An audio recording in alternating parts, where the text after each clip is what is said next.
पर आई उधर ईरान के राष्ट्रपति के रूस दौरे से जुड़ी हुई। इजरायल और हमास की जंग के बीच ईरान के राष्ट्रपति इब्राहिम रईसी रूस के दौरे पर पहुंच गए, जहां उन्होंने रूस के राष्ट्रपति व्लादिमीर पुतिन से मुलाकात की।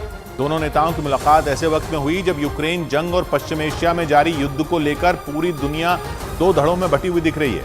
इसमें एक तरफ अमेरिका, इजरायल और यूरोप के देश शामिल हैं, तो दूसरी तरफ रूस, चीन और ईरान समेत कई मुस्लिम देश।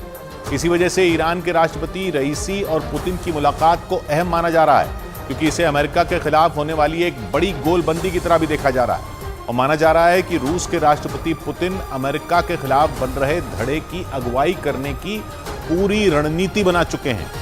इसीलिए उन्होंने एक दिन पहले यूएई और सऊदी अरब का दौरा किया और इसके अगले ही दिन ईरान के राष्ट्रपति इब्राहिम रईसी रूस की राजधानी मॉस्को पहुंच गए। वहां पहुंचने पर पुतिन ने उनका गर्मजोशी से स्वागत किया।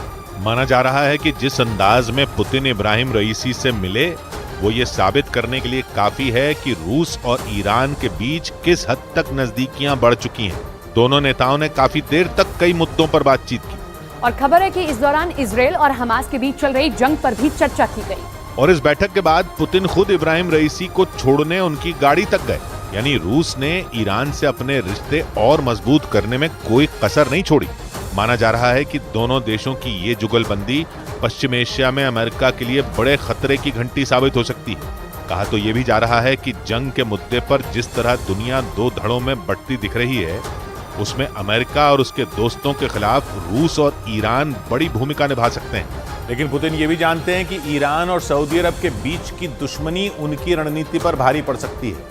माना जा रहा है कि इसीलिए पुतिन ने सऊदी अरब के प्रिंस और ईरान के राष्ट्रपति से अलग अलग मुलाकात की। और इब्राहिम रईसी से मुलाकात करने से पहले ही वो पश्चिम एशिया की यात्रा पर गए। एक दिन पहले उन्होंने यूएई और सऊदी अरब का दौरा किया। वो अपने खास विमान के जरिए इन दोनों देशों में गए। उनके विमान के साथ ही 4 सुखोई लड़ाकू विमान भी थे, जिनकी खूब चर्चा हुई, क्योंकि पुतिन ने लड़ाकू विमानों के साथ पहली बार किसी देश का दौरा किया। माना जा रहा है कि पुतिन ने अमेरिका के खिलाफ जिस धड़े को मजबूत करने की रणनीति बनाई है, उसमें ईरान और सऊदी अरब को साथ लाने का भी प्लान है, क्योंकि इन दोनों देशों के बीच लंबे वक्त से दुश्मनी है। और ईरान जहां शिया बहुल देश है, तो सऊदी अरब में सुन्नी मुसलमानों की आबादी ज्यादा है। इन दोनों देशों में पिछले महीने भी एक राय नहीं बन पाई थी, जब तमाम मुस्लिम देश इजरायल और हमास की जंग के मुद्दे पर एक मंच पर जुटे थे। ईरान और सऊदी अरब के बीच शिया और सुन्नी का मसला तो है ही, साथ ही इन दोनों देशों के बीच मुस्लिम देशों का लीडर बनने की भी होड़ है। कहा जा रहा है कि इन्हीं मतभेदों को देखते हुए पुतिन ने पहले सऊदी अरब के प्रिंस से मुलाकात की और फिर अगले दिन वो ईरान के राष्ट्रपति से मिले। और कहा जा रहा है कि उनकी पूरी कोशिश अमेरिका की घेरेबंदी की है।